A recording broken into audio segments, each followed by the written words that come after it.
시편은 150편으로 되어 있는데 장로교 원조격인 칼빈 선생 말씀에 의하면 시편은 인간 영혼의 해부학이다. 그런 말을 남겼습니다.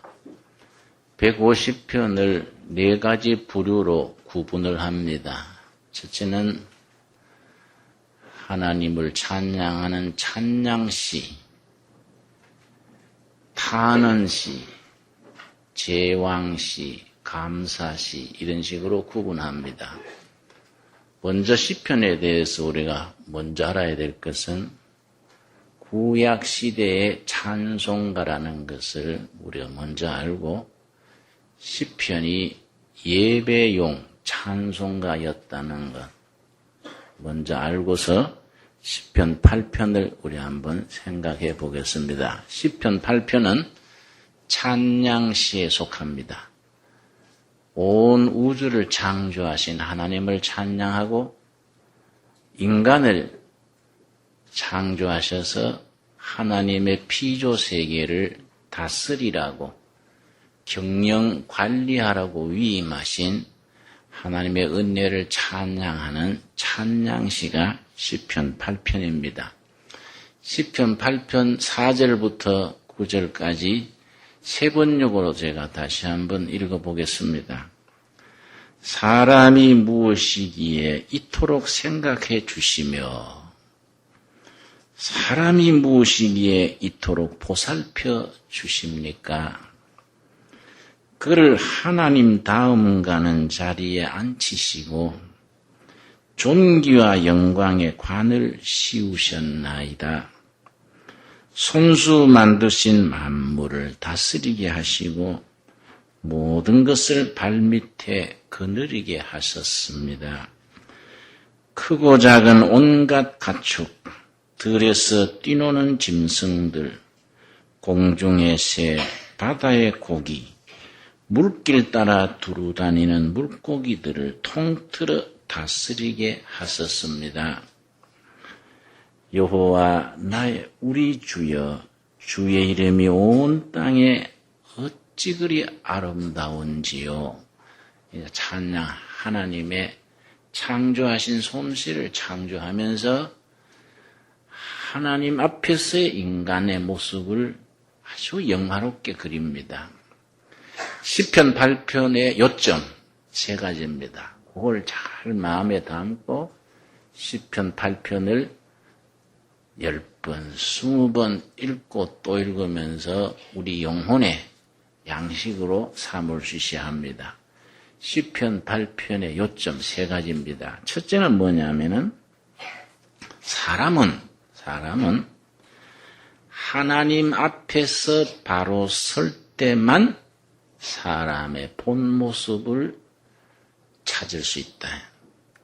하나님께서 떠나버린 사람은 사람이기를 잃어버린 인간, 사람이다. 사람은 하나님 앞에 바로 설 때만 사람다운 본 모습을 찾을 수 있는 것이다. 첫째입니다. 사람이 서 있는 자리가 하나님 앞에 서 있을 때만 사람다워지는 겁니다. 두 번째가 뭐냐면은 모든 사람은 하나님 앞에서 존귀하다. 왜냐? 5절에 그랬지요? 그를 하나님 다음 가는 자리에 앉히시고, 지금 번역은 천사보다 조금 못하게 하시고 그렇게 번역이 되어 있는데 사실은 하나님 다음 가는 자리에 사람을 앉히시고 존귀와 영광의 관을 씌우셨나이다. 존귀와 영광의 관은 왕들이 쓰는 관입니다. 이 말이 참 중요합니다. 아무리 시시한 사람도 하나님 앞에서 왕과 같은 존귀한 사람이다. 아무리 미천한 다리 밑에 거지도 정신신체 장애자도 하나님 앞에서 왕과 같이 하나님이 영광과 존귀의 관을 씌워줬다. 인간의 값어치입니다. 인간의 값어치. 그러니까 여러분, 시편 8편을 바로 읽는 사람은 사람을 차별하면 안 돼요. 교회도 그렇지요.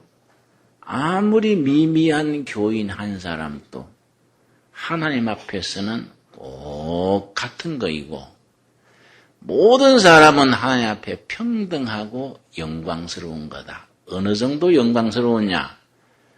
영광과 존귀의 왕이 쓰는 관을 쓴 만큼 존귀하다. 그러니까 우리 성도님들 사이에 어떤 사람도 차별을 하면 안 돼요. 특별히 서민들, 아주 참 하루하루 숨가쁘게 살아가는 사람들도 하나님 보시기에는 왕과 같이 존귀하다. 하나님 앞에서 사람은 그렇게 귀한 값어치를 가지는 겁니다. 세 번째가 뭐냐? 하나님은 사람을 하나님이 지으신 피조세계, 물질, 경제를 다스리게 했다. 경영하고 관리하고 보존하는 직책을 맡겼다. 잘 다스리는 직책, 경영하고 관리하고 보존하는 직책을 사람에게 맡겼다. 사람이 하나님 앞에 복 받은 것 중에 무슨 복이냐? 모든 물질, 모든 경제, 모든 피조물을 다스리고 관리하는 직책이에요. 이게 영광스러운 겁니다. 그래서 인간의 값어치, 인간의 사명, 창조하신 하나님에 대한 찬양, 이런 것들이 이제 시편 8편의 핵심되는 줄거리입니다. 자, 그러면은 시편 8편에 담겨진 세 가지, 그걸 교훈, 핵심, 우리 한번 복습을 하겠습니다.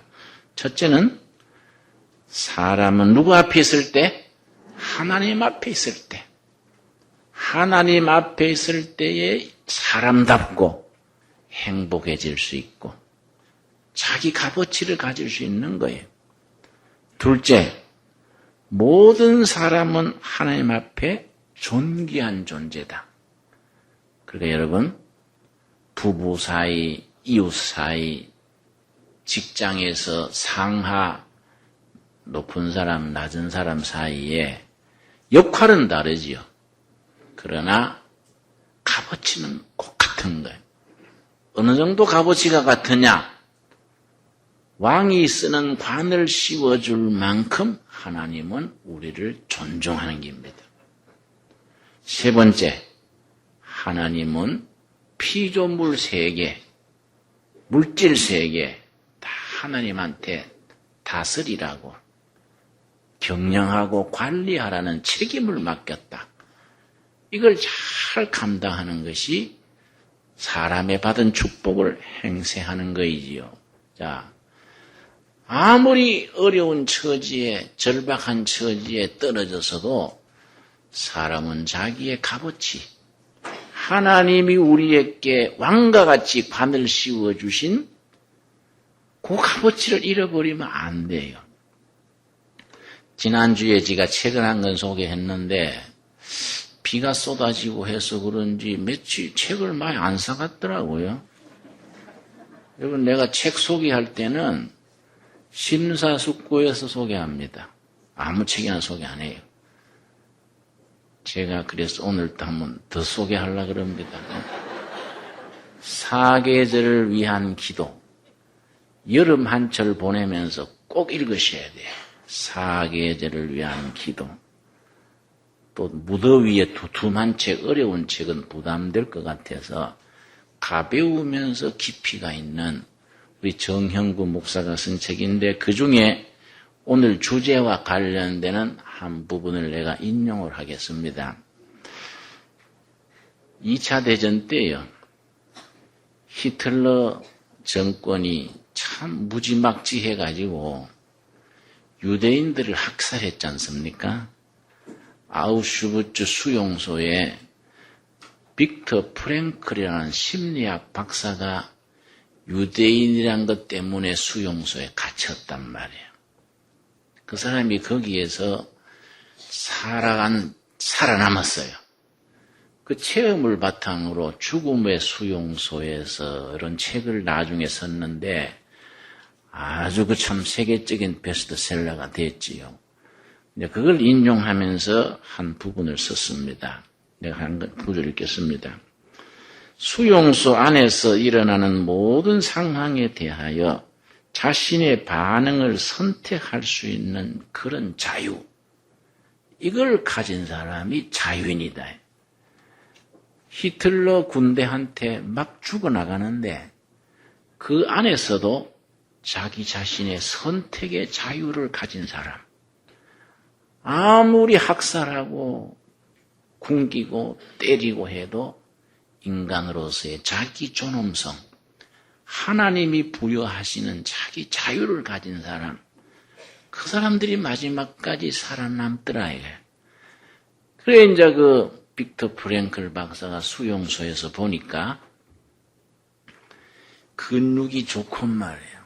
아주 몸이 튼튼한 사람을 보고 다 죽어나가도 저 사람은 마지막까지 살아남겠구나 이래 생각했다.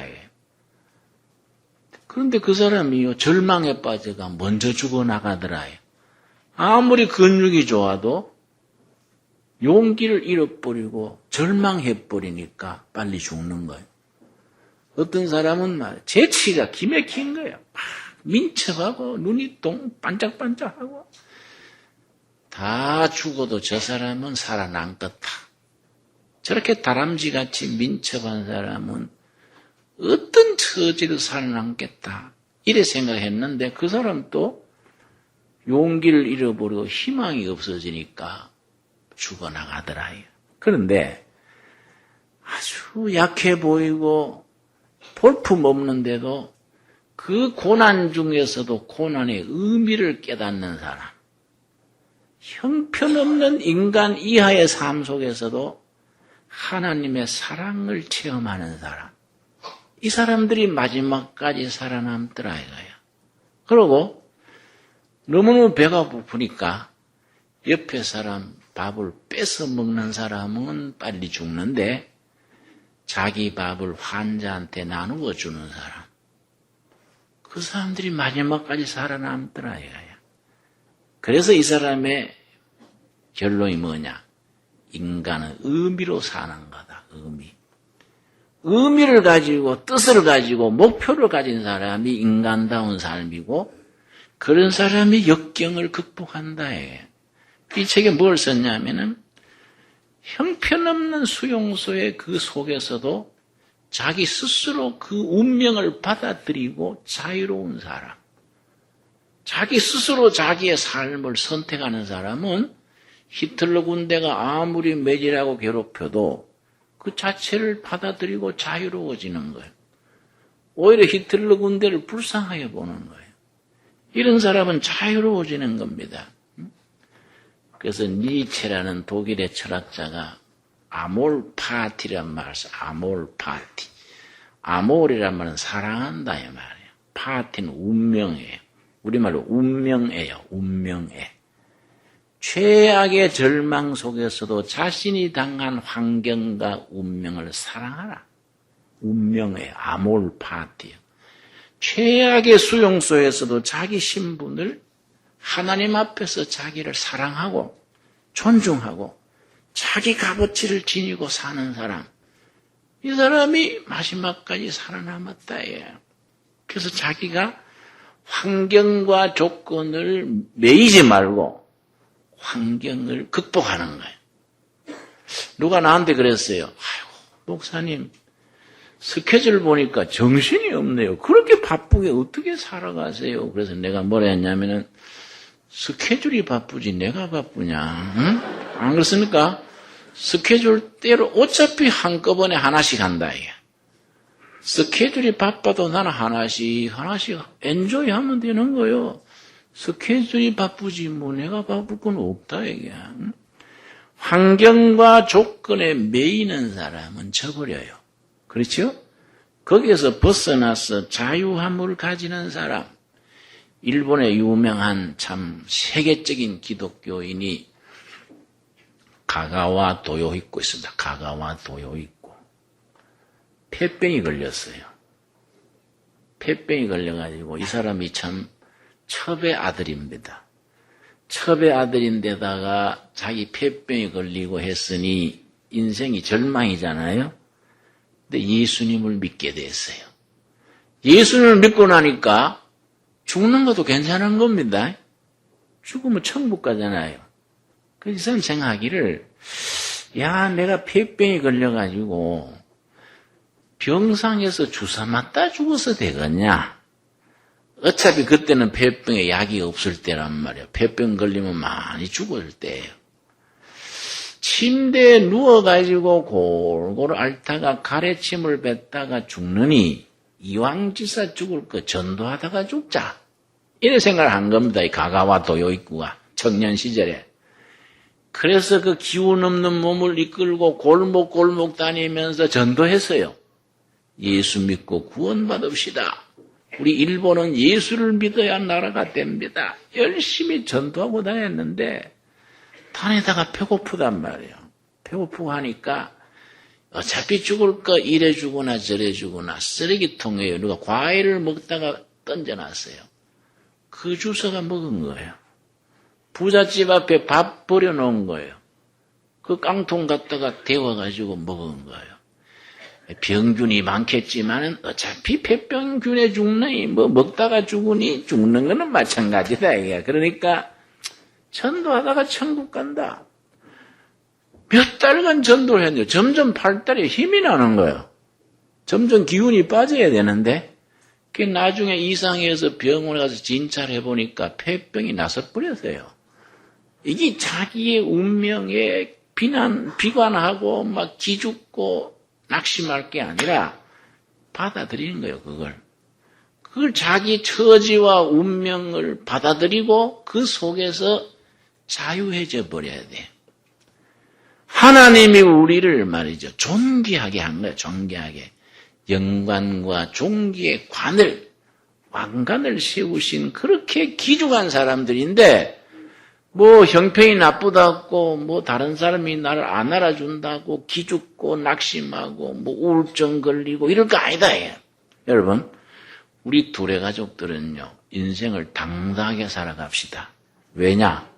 하나님이 인정했잖아요. 그렇지요? 하나님이 우리한테 영광과 존귀의 간을 씌웠다 이 말이에요. 아멘이 됩니까? 응? 그러니까 어깨를 좀 펴자고요. 어깨를 기죽 있지 말고 어깨를 펴고 당당하게, 응? 누가 나를 안 알아줘도 지 손해지 내 손해냐? 응? 응? 세게 나가는 거예요, 세게. 그런데 그렇게 값어치를 높여주신 뒤에 하나님이 우리한테 사명을 맡겼는데 무슨 사명이냐? 다스리는 사명. 하나님이 지으신 피조세계, 물질을 다스리라. 다스리라는 말이 라다인데, 라다. R-A-D-A-H, 라다. 요거는 경영한다, 관리한다, 보존한다. 하나님은 우리 전부 경영민으로 보낸 겁니다. 하나님이 창조하신 세계를 경영하라고 보낸 겁니다. 창조세계. 그게 뭐를 창조하느냐? 이 본문 말씀에 나오지요. 제가 다시 읽습니다. 손수 만드신 만물을 다스리게 하시고, 6절이죠, 6절. 시편 8편 6절. 손수 만드신 만물을 다스리게 하시고, 모든 것을 발밑에 거느리게 하셨습니다. 이걸 무슨 권이라느냐? 물권 그래요, 물권. 물질을 다스리는 권세, 경영권이죠. 사람을 다스리는 권세는 무슨 권일까요? 인권이지요. 영적 권세는 뭘까요? 영권이지요. 물질, 경영, 기업을 다스리는 권세는 무슨 권입니까? 물권. 하나님이 우리한테 물권을 주셨다. 그래가지고 피조세계를 다스리게 하셨어요. 여러분, 우리가 다 하나님이 맡기신 경영권을 잘 활용해서 승리할 수 있게 되기를 바랍니다. 그래가지고 하나님 앞에 나설 때에 칭찬 드려야 돼요. 네가 적은 일에 충성했으니 하늘나라 잔치에 참여해라. 이렇게 우리가 초청을 받아야 되는 거이지요. 여러분, 전라북도에 가면은 새만금이 새만금. 새만금 들으셨지요? 새만금 이걸 15년 걸쳐서 다 막았습니다. 바다를. 새로 막은 땅이 얼마냐? 1억 3천만 평이요. 1억 3천만 평. 엄청난 겁니다. 새만금 사람들이요. 그쪽 사람들이 무슨 모임을 만들었냐면 전라북도 사람들, 새만금 사람들이 새사모를 만들었어요. 새사모. 새만금을 사랑하는 모임. 노사모 그거 이름 따가지고 새사모를 만들어가지고 지난 주일에 서울에 왔었어요. 서울에 어딜 찾아왔냐면은 이명박 선거 사무실 있지요. 그 찾아와가지고서는 새만금을 살릴 사람은 이명박 후보다. 우리 이명박 대통령 되거든 새만금을 살려주라. 새사모가 전라북도에 시군 단위로 자기들이 다 조직하는 게 자기들 돈으로 자기들 다 조직하는 게 그래가지고 새만금을 어디처럼 해달라냐면 중동에 두바이 있습니다. 두바이라는 말 들었습니까? 두바이처럼 살려달라 이게. 근데 두바이가 어느 정도 크냐 하면은 새만금은 몇 평이라고요? 1억 3천만 평이지요. 그 세계적으로 유명한 두바이는 9천만 평이에요. 새만금보다 적어요. 새만금은 바다를 막은 뚝길이가 34km예요. 두바이는 몇 킬로냐면 27.5km예요. 새만금보다 훨씬 적은 거예요. 그런데도 세계적으로 떴다고요. 거기에 누가 그걸 만들었냐면은 그 무하마드라는 거기에 통치자가 있어요. 무하마드. 이 무하마드 이 사람이 도사예요. 도사. 사막 지대에 조그마한 어촌 항구에 아무도 돌보지 않는 데를 이 사람이 딱 비전을 가지고 상상력을 가지고 세계적인 명소로 만드는 비전을 가진 거예요. 청년 시절부터. 그래서 이 사람이 청년 시절에 대학생 시절쯤 됐을 때 나는 두바이를 세계적인 명소로 만들었다. 이런 게 말이 남아있어요. 그 사람들이 웃었어. 야, 임마, 그게 무슨 세계적인 명소냐. 그런데 이 사람이 통치가 돼가지고 세계 두바이로 만든 거예요. 그러니까 경영하는 사람은 아무나 하는 게 아니에요. 다스리는 사람은 은사란 말이에요. 은사. 하나님이 우리한테 맡긴 다스리는 은사를 이걸 맡은 사람이 따로 있어요. 이걸 경영의 은사라 그래요. 다스리는 은사. 새만금이든 두바이든 구릿이든 우리가 하나님이 다스리라고 맡긴 그걸 맡아가지고 잘 이끌어 나가는 것이 참 소중하지요. 여러분, 우리나라 경제가 말이에요. 금년에 외국 자본이 우리나라 들어온 거는 34억 달러예요. 우리나라 기업하기 힘든다고 우리 자본이 외국으로 나가는 거는 103억 달러예요. 3배가 나가버린 겁니다. 들어온 거는 34억 달러. 나간 거는 103억 달러. 왜냐? 기업하기 힘들고 골치 아프고 세금은 많고 노동자들은 쟁의해서 하니까 자금이 자꾸 나가버리는 거예요. 103억 나가고 34억 들어와시 이거 안 되잖아요. 그런데 두바이의 그 무하마드 그 사람이 2주 전에 서울에 왔습니다. 서울에 와가지고 뭐라고 했냐면은 서울에 있을 동안에요. 한국에서 제대로 된 경영자, 일꾼이 이 나라를 이끈다면은 중동에 남아다는 달러를 무제한으로 갖다가 밀겠다 그랬어요. 그러니까 이건 사람에 따라 달라지는 거예요, 사람이. 하나님이 맡기는 은사로서 경영, 다스리는 은사가 있는 그게 우리 성도들의 축복이요, 축복. 하나님이 우리를 영광과 존귀로 간을 씌우시고 다스리는 복을 주셨다며. 창세기 1장부터 그 말이 나온다. 창세기 1장. 우리 창세기 1장 27절 보겠습니다. 창세기 1장 27절. 그런데 우리가 예수 믿는 사람들이 다스리지를 못하고 비실비실 해가지고 맨날 돈 꾸러 다니고 비대 쪼들리고 이러면 안 된다요. 왜냐? 우리가 하나님은 다스리는 권세를 주셨는데 우리가 왜 비실비실 하느냐? 우리 사명을 바로 깨닫지 못하고 우리 책임을 감당하지 못하는 거이지요.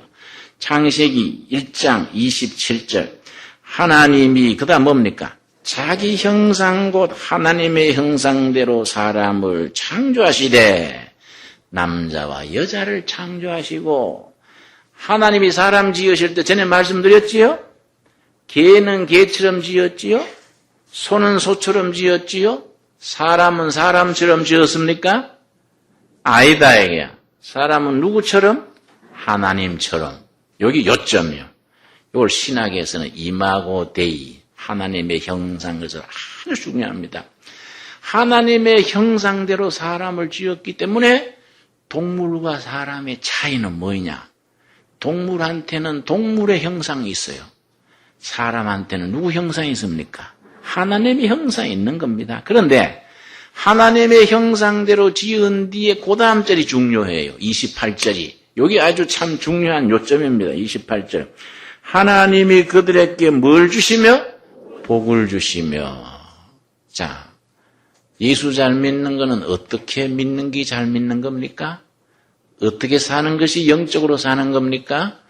이 본문 말씀 따르면은 하나님이 주신 복을 잘 누리고 신명나게 멋지게 사는 겁니다.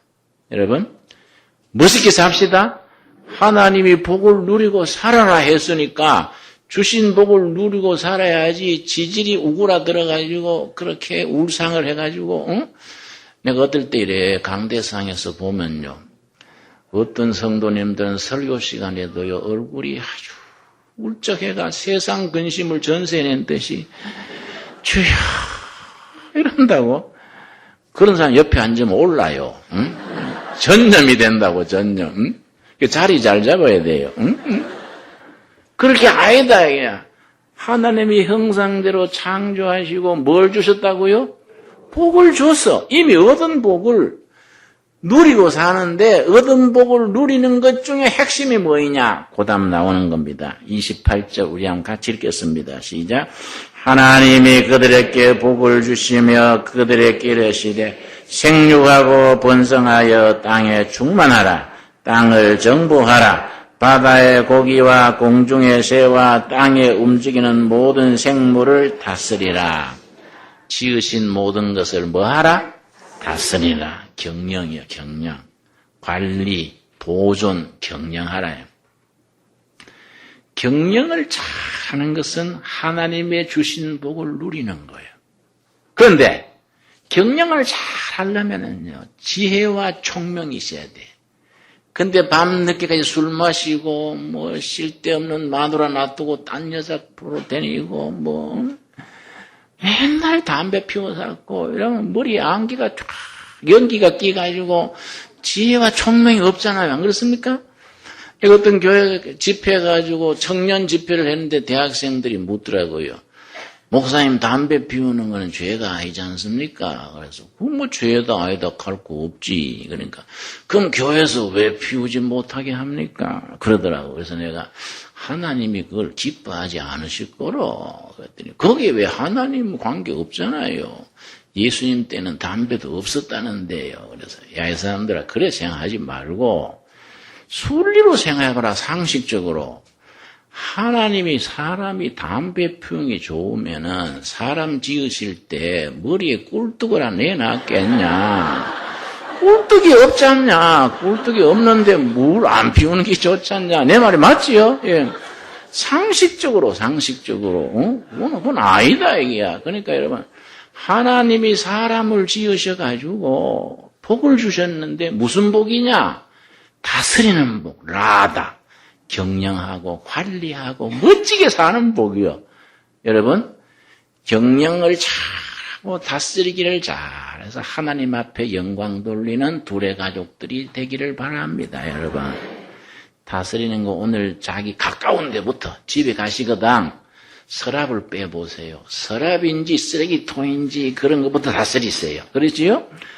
다 빼가지고 차근차근하고 옷장도 차근차근하고 여러분 우리가요 주변에 가까운 것부터 다 써야 돼. 그렇지요? 그러니까 주신 복을 누리고 멋지게 살자. 얼마나 좋은 게 합니까? 하나님이 영광과 존귀의 관을 씌웠는데, 관을. 하나님이 우리에게 왕에 준하는 관을 씌워줬는데, 우리가 우거지상을 해가지고 못나게 살 거 없다, 이게. 주신 복을 멋지게 살려면은 작은 것부터 관리를 잘해야 돼. 경영을 잘해서 하나님께 영광 돌리는 둘의 가족이 되기를 바랍니다. 우리 기도하겠습니다. 여호와 아버지 은혜를 감사드립니다. 우리를 지으시고 영광과 존귀로 간을 씌우신 아버지, 우리에게 복을 주시되 다스리는 복을 주셨음을 감사드립니다. 잘 다스려서 하나님 영광 돌리며 멋지게 신명나게 사는 우리 둘의 가족들로 인도하여 주시옵소서. 예수님 이름 받들어 기도드렸사옵나이다. 아멘.